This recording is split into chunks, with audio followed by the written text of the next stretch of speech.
Good morning student. आज अपने बात करेंगे जो अपना लास्ट वाला लेक्चर चल रहा था जिसे अपने हिंदी में बोलते हैं आधुनिक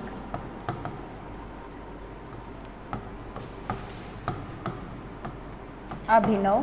दृष्टिकोण, यानी ब्रीडिंग के क्षेत्र में जो आधुनिक जो टेक्निक यूज की जाती है, जैसे टिश्यू कल्चर की बात कर लो, चाहे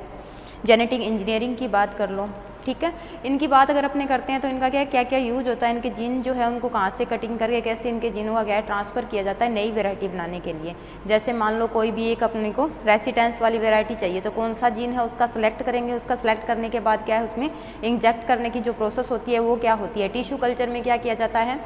कल जैसे अपने लेक्चर में बात की थी टिश्यू कल्चर के बारे में। टिश्यू कल्चर में क्या किया जाता है, ए प्लांट की कोई भी सेल ले लेते हैं, चाहे वो रूट की, स्टेम की या लीफ की कोई भी हो, एक सेल ले लेते हैं, उसे क्या है कल्चर मीडिया पे कल्चर किया जाता है, या फिर अपने कहते हैं एमएस मीडिया जिसे बोलते हैं, एमएस मीडिया पे उसे कल्चर किया जाता है। उससे क्या है एक सेल से पूरा प्लांट जो होता है वो ग्रो करवाया जाता है, जिसमें क्या है जितने अपने कैरेक्टरिस्टिक निहित करना चाहते हैं उतने क्या है उसमें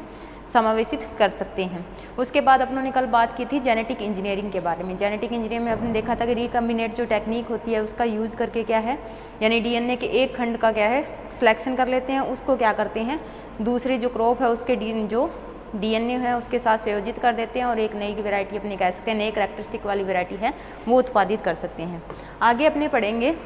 जीन ट्रांसफ़र,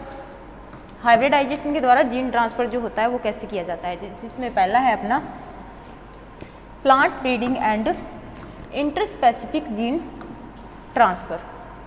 ठीक है। इसमें क्या किया जाता है, यानी प्लांट ब्रीडिंग में जो जीनों का ट्रांसफ़र किया जाता है वो किस तरह से किया जाता है, कौन कौन से मेथड अगर अपने देखें तो उसमें लागू होते हैं। इंट्रास्पेसिफिक का मतलब क्या हो गया कि दूसरी जो स्पीसीज है उसके जीन को क्या है अदर, जैसे अपने मान लो अलग अलग फैमिली है, दोनों अलग अलग फैमिली के जीनों को क्या है क्रॉस करवा के एक जो वेराइटी है उसमें समावेशित करना, वो क्या कहलाता है इंटरस्पेसिफिक वेराइटी कह सकते हैं। इसको क्या है 19वीं सेंचुरी में क्या है प्लांट ब्रीडिंग में लागू किया गया था, जिससे क्या है एक अपने कह सकते हैं वेरिएशन या भिन्नता वाले जो प्लांट थे उनको बनाने में इसे 19वीं शताब्दी में शुरू किया गया। इसके अलावा अपने कह सकते हैं प्लांट ब्रीडिंग में इसका अगर यूज़ देखें क्या क्या किया जाता है, तो इसमें जो इंक्रीज करने के लिए यानी जो क्रॉस फर्टिलाइजेशन के द्वारा कोई भी उत्पादन क्षमता मान लो, चाहे उसके कंटेंट होते हैं प्रोटीन कंटेंट, कार्बोहाइड्रेट कंटेंट होते हैं, उनको बढ़ाने वाले जो जीन्स होते हैं उनको ट्रांसफ़र करके, या फिर अपने कह सकते हैं इसमें इम्प्रूव्ड वेराइटी जो होती है उसके करैक्टरिस्टिक होते हैं उनको कल्टीवर स्पीसीज, विल्ड स्पीसीज के जो करैक्टरिस्टिक होते हैं उनको कल्टीवर स्पीसीज में समावेशित करके भी क्या है इनको लागू किया जा सकता है। जो विल्ड स्पीसीज है उनके जीन को कल्टीवर जो वैरायटी है उसमें समावेशित करने का जो काम था वो गुडमैन ने किया था। कब किया था 1987 में इन्होंने सबसे पहले इस पे काम किया था। इसके बाद खान थे, उन्होंने 2015 में इस पे काम किया था। इसके बाद अगर अपने देखें तो क्या है दूसरा जो है अपना वो है interspecific gene transfer. Interspecific gene transfer का मतलब क्या हो गया, जो अलग अलग वैरायटी ले लेंगे उन वैरायटियों का जीन क्या है एक ही क्रॉप में समावेशित करके नई वैरायटी बनाना, या फिर अपने कह सकते हैं उनमें लिंकेज करवा देंगे, जिससे क्या है उनके जो आधे क्रोमोसोम के खंड है वो दूसरे के साथ जुड़ जाएंगे और आधा क्रोमोसोम के खंड है वो दूसरी जो स्पीसीज है उसके साथ जुड़ जाएंगे, जिससे उनकी क्रोमोसोमल जो स्ट्रक्चर होती है वो पूरी तरह से चेंज आ सकती है। या फिर अपने देख लेते हैं कि कोई भी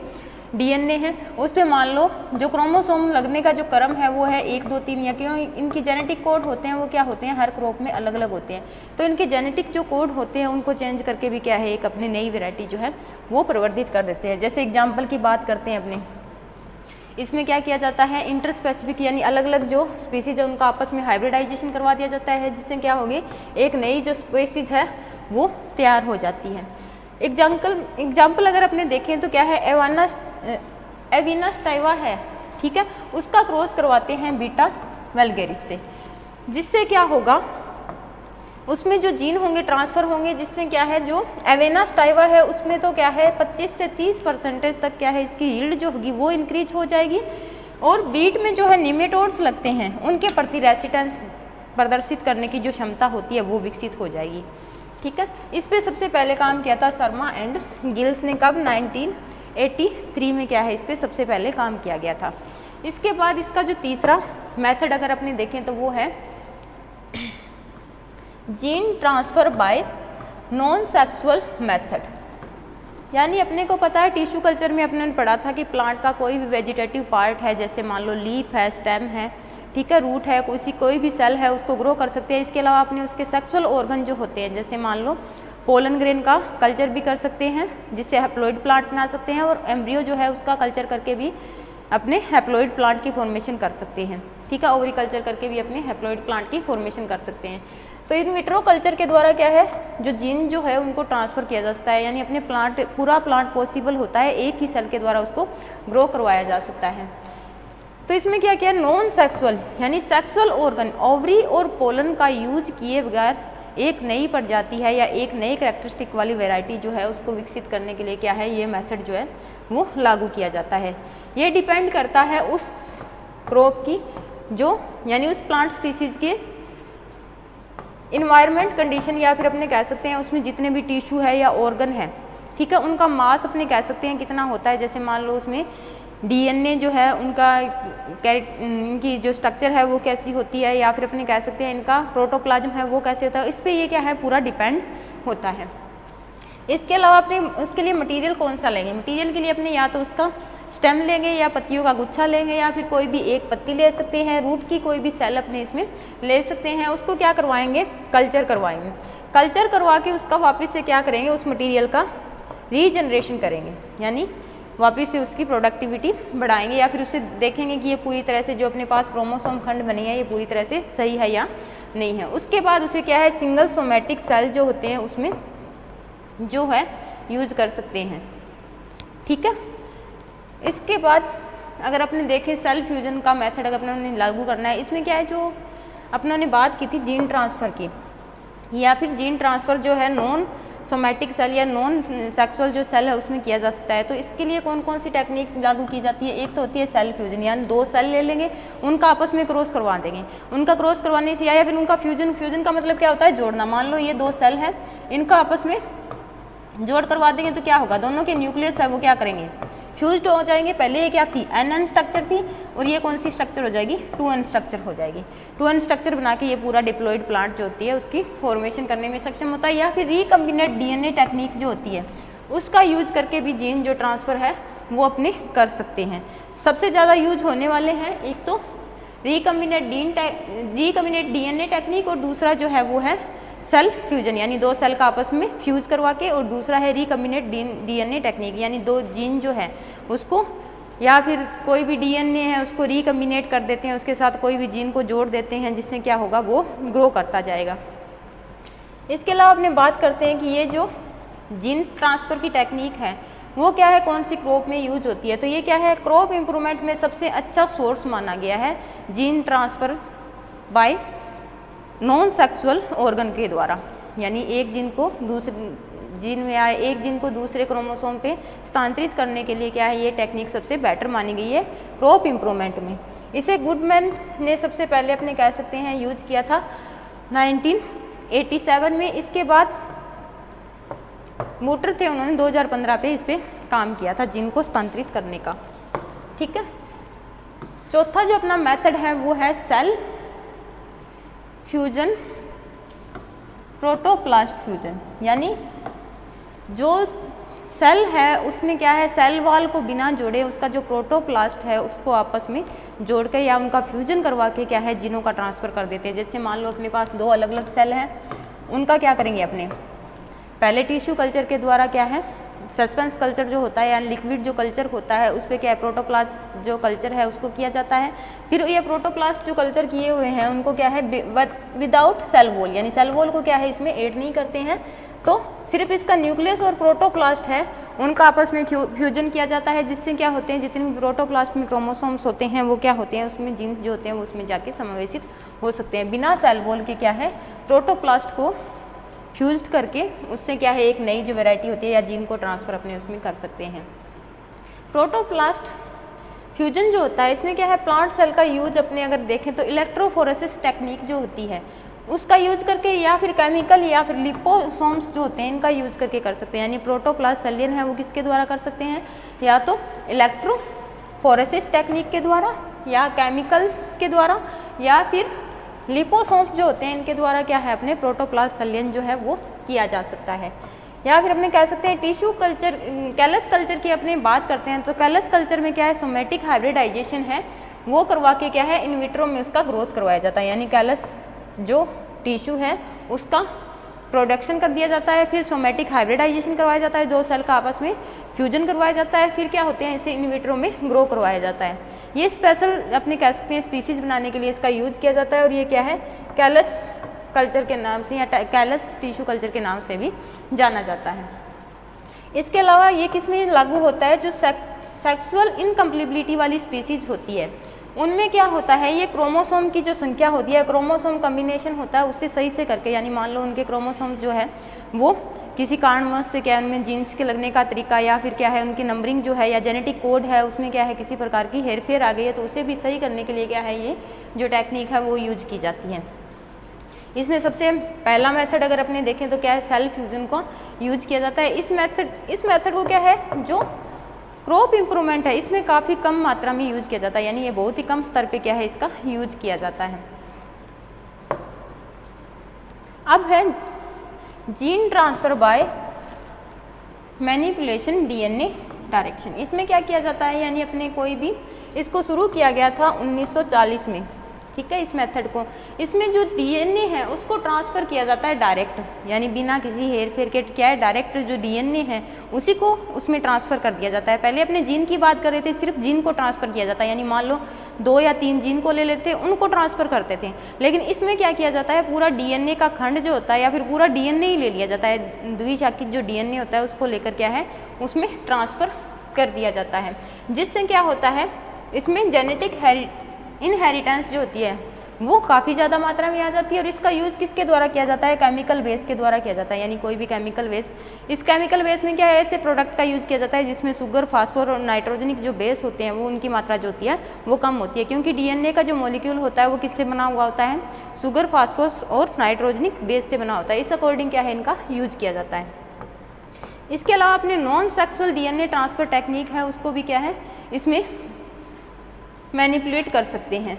ठीक है। और ब्रीडिंग में अगर अपने देखें तो ब्रीडिंग में कोई भी सेल फ्यूजन है उस टेक्निक से इसको किया जा सकता है, या फिर जीन जो होते हैं वो उसमें क्या है कोई भी भाग नहीं लेते, यानी जीन को पूरी तरह से इसमें एक अकेला जीन जो होता है वो ट्रांसफ़र नहीं किया जा सकता, इसमें पूरा जो डीएनए खंड होता है उसको लिया जाता है और उस पूरे डीएनए खंड को क्या है उसमें समावेशित कर दिया जाता है। ये जो टेक्निक है ज़्यादातर प्लांट सेल में, एनिमल सेल में, बैक्टीरिया, वायरल जो सोर्स होते हैं उनमें क्या है इंजेक्ट की जाती है, ठीक है, उनके द्वारा क्रॉप में इंजेक्ट किया जाता है। जैसे मान लो कोई भी बैक्टीरिया हो गया जिससे क्या हो गया रोग प्रतिरोधक क्षमता बढ़ रही है प्लांट की, तो उस बैक्टीरिया का पूरा डीएनए लेंगे और उसमें इंजेक्ट कर दिया जाता है। इसके अलावा ये टिश्यू जो स्पेसिफिक होते हैं, यानी कोई अलग से टिश्यू ले लिया जिसमें अपने को पता लग गया कि ये डीएनए है इसका काम का है, या फिर ये न्यू होस्ट सेल के लिए क्या है एक रेसिस्टेंस की तरह काम करेगा, तो उसको पूरा खंड उठा लेते हैं और उसका आपस में क्या है फ्यूजन करवा के उसको ट्रांसफ़र कर दिया जाता है पूरे डीएनए खंड को। ये जो मेथड है ये क्या करता है, डायरेक्ट सोर्स माना जाता है कोई भी नई वैरायटी या जीन को ट्रांसफ़र करने, एक वैरायटी से दूसरी, एक स्पीसीज से दूसरी स्पीसीज में पूरे जीन को ट्रांसफ़र करने का एक अच्छा सोर्स माना जाता है, ठीक है। इसके अलावा ये तो हो गई अपने 5 जो है वो है एग्रोबैक्टीरियम मीडिएटर जीन ट्रांसफ़र, यानी एग्रोबैक्टीरियम जो है उसको मीडिएटर की तरह यूज़ करके कोई भी अपने जैसे टी प्लास्टिड है उनका यूज़ करके एक नया जो जीन है उसमें ट्रांसफ़र करने के लिए, या फिर एक नया डीएनए खंड है उसको ट्रांसफ़र करने के लिए इसे यूज़ किया जाता है। जैसे अपने बात करते हैं एग्रोबैक्टीरियम ट्यूबरोफोरेसिस जो है वो प्लांट में क्या है पैथोजेनिक बैक्टीरिया पैथोजेनिक है, उसके प्रति क्या कहलाता है काफ़ी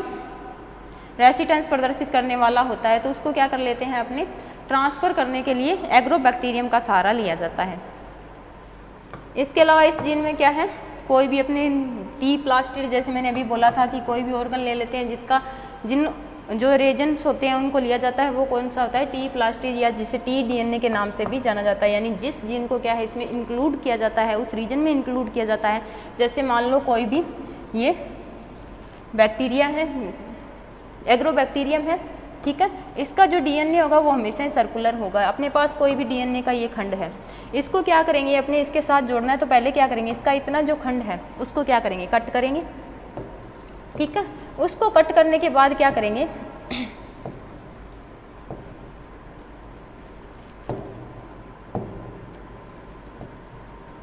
उसको कट करने के बाद क्या करेंगे, ये जो अपने पास खंड है ये वाला, इसको यहाँ पे क्या कर देंगे, जोड़ देंगे।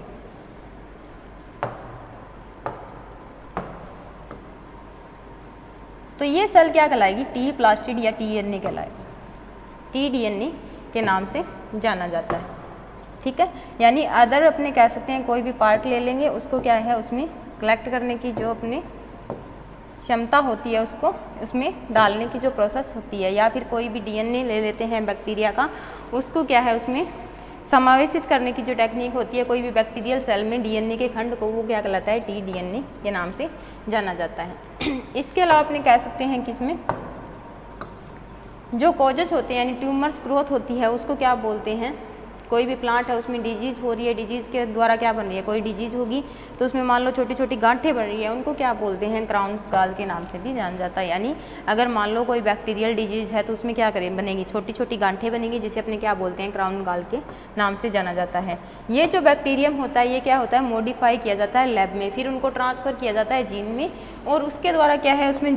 जो डिजीज़ के सिम्टम है उनको पहचाना जाता है, यानी प्लांट में कौन कौन सी डिजीज़ लगती है। ये जो है टेक्निक ये सिर्फ क्या किस लिए की जाती है कि प्लांट में जो रेसिस्टेंस है यानी डिजीज़ के प्रति या कोई भी इंसेक्ट के प्रति रेसिस्टेंस प्रदर्शित करने वाली जो वेराइटियाँ हैं उनको बनाने के लिए क्या होता है, जो एग्रोबैक्टीरियम मेथड है वो लागू किया जाता है। इसके अलावा अपने कह सकते हैं ये जो सिस्टम होता है एग्रोबैक्टीरियम सिस्टम होता है, इसके रिजल्ट से क्या होगा, अपने पास जो ट्रांसजेनिक प्लांट है उनकी कॉपी मिल सकती है, या फिर ट्रांसजेनिक प्लांट है उनकी अपनी मात्रा बढ़ा सकते हैं। ठीक है, इस पर सबसे पहले काम किया था हैंस ने। ठीक है, 1999 में क्या है इस पर काम किया गया था। इसके अलावा अपने कह सकते हैं इसमें क्या होते हैं, जो वेक्टर्स होते हैं, ठीक है, यानी अपने टीडीएनए जिसे नाम दिया था, जो वेक्टर्स होते हैं उनको क्या किया जाता है, इंक्रीज करने के लिए क्या है एक लेवल रखा जाता है, जिस लेवल पे क्या है उनको ग्रोथ करवाया जाता है, फिर उसके जो जीन जो होते हैं उसको उनमें ट्रांसफ़र किया जाता है। इसके बाद अपने बात करते हैं जैसे कि अपने को अगर अच्छा रिजल्ट चाहिए, यानी एग्रोबैक्टीरियम के द्वारा जीन का ट्रांसफ़र कर रहे हैं जो डिजीज़ के प्रति रेसिस्टेंस प्रदर्शित करने वाले हैं, तो उसके लिए अपने को क्या चाहिए, एक सक्सेसफुल रिजल्ट के लिए क्या चाहिए, एक ऐसा मीडियम चाहिए जिसमें क्या है जो सेल्स अपने ले रहे हैं, ठीक है, वो इन्फेक्शन यानी कोई भी बैक्टीरिया के द्वारा क्या है इन्फेक्ट ना हो सके। अगर अपने बैक्टीरिया ही ले रहे हैं तो वो क्या है, वो बैक्टीरिया के द्वारा किसी भी प्रकार से इन्फेक्ट होने वाली नहीं होती है। इस मेथड में क्या किया जाता है, जो जीन होता है वो क्या है इंसेक्ट और डिजीज़ के प्रति रेसिस्टेंस प्रदर्शित करने वाले जो जीन होते हैं उनको आसानी से ट्रांसफ़र कर सकता है। और इनमें क्या किया जाता है, जो इस मेथड में नॉन सेक्सुअल जो जीन होते हैं उनको ट्रांसफ़र किया जाता है, यानी सेक्सुअल जीन को ट्रांसफ़र नहीं किया जा सकता। नॉन सेक्सुअल जीन जो होते हैं उनको ट्रांसफ़र किया जाता है, यानी जो सोमैटिक सेल है या सोमैटिक कल्चर है उसके द्वारा एग्रोबैक्टीरियम डीएनए को पहले क्या होता है इसमें लैब में एक डीएनए खंड में जोड़ दिया जाता है, या फिर अपनी टी प्लास्टिड जिसे कहते हैं उनमें उनको जोड़ दिया जाता है, फिर क्या है उसका ग्रो करवा के कोई दूसरी सेल में इंजेक्ट कर देते हैं। ये जो रिकम्बिनेंट डीएनए टेक्निक है वो भी क्या है प्लांट में और बैक्टीरिया जीन जो होती है इनको एंजाइम के द्वारा एक अपने कह सकते हैं मीडियम बना लेते हैं, दोनों को टॉलरेंस प्रदर्शित करने के लिए मीडिया बनाया जाता है जिसमें क्या इनको ग्रो करवाया जा सकता है, जो कि क्या करते हैं उस इन्वायरमेंट के प्रति अपने कह सकते हैं सक्सेसफुली ग्रो करने वाले हो सकते हैं। बैक्टीरियल जो जीन होते हैं वो क्या करते हैं, हेरिडिटी अपने कह सकते हैं प्रदर्शित करने वाले होते हैं और उनको आसानी से क्या होता है प्लांट में ट्रांसफ़र किया जा सकता है। इसके अलावा ये जो जीन होते हैं उनको क्या है इंजीनियरिंग जो प्लांट होते हैं या फिर जेनेटिक इंजीनियरिंग द्वारा डेवलप्ड किए गए जो प्लांट होते हैं उनमें भी क्या है, जैसे मान लो अपनों ने पहले जेनेटिक इंजीनियरिंग का यूज़ करके जीनों में हेर फेर करके एक नया वैरायटी जो है वो बना ले, उसके बाद अपने को देखते हैं कि उसमें रेसिस्टेंस प्रदर्शित करने वाले जीन नहीं है, तो अपने क्या करेंगे जो एग्रोबैक्टीरियम मीडिएटर जो जीन है उनको क्या करेंगे उसमें समावेशित करके एक नई रेसिस्टेंस प्रदर्शित करने वाली वैरायटी जो है यानी पहले से बनाई हुई जो वैरायटी है उसको ही अपने क्या है इसी टेक्निक के द्वारा मॉडिफाई कर सकते हैं। इसमें क्या किया जाता है, जो जीन लिया जाता है वो बैसिलस थोरेसिस जो जीन होता है उनका यूज़ करके, जैसे अपने बात करते हैं कॉटन में इसका यूज़ किया गया था, तो उसको यूज़ करके भी क्या है इसमें इंसेक्टिसाइड्स जो है उसका बढ़ावा दे सकते हैं, यानी इंसेक्ट के प्रति ये क्या करते हैं रेसिस्टेंस या फिर एक विषाक्तता की तरह काम करते हैं। ठीक है, तो इस तरह से अपने क्या कर सकते हैं कोई भी जीन को या डीएनए के खंड को पूरी तरह से किसी भी वैरायटी के द्वारा या फिर अपने जो इंसेक्ट है या डिजीज है उनके प्रति रेसिस्टेंस प्रदर्शित करने वाली वैरायटी होती है उनको प्रवर्धित कर सकते हैं। तो पहले अपनों ने पढ़ा था सिर्फ क्या है, प्लांट को प्रवर्धित यानी उनकी यील्ड और जो कंटेंट होते हैं उनको बढ़ाने वाले जो जीन जो है उनमें समावेशित करने के लिए टिश्यू कल्चर और जेनेटिक इंजीनियरिंग के बारे में बात की थी। उसके बाद अपनों ने आज जो बात किया वो क्या है, रेसिस्टेंस प्रदर्शित करने वाली जो वैरायटियाँ हैं उन्हें बनाने के लिए कौन कौन सी टेक्निक है अपने वो यूज कर सकते हैं उनके बारे में बात की थी। इसके बाद अपने नेक्स्ट लेक्चर में बात करेंगे बायोटिक और एबायोटिक स्ट्रेस लाने के लिए क्या है, कौन कौन से जो जीन्स है कौन कौन से मेथड के द्वारा उनमें ट्रांसफ़र किया जा सकता है उसके बारे में अपनी बात करेंगे। तो आज का लेक्चर अपना यहीं पे समाप्त होता है। Thank you.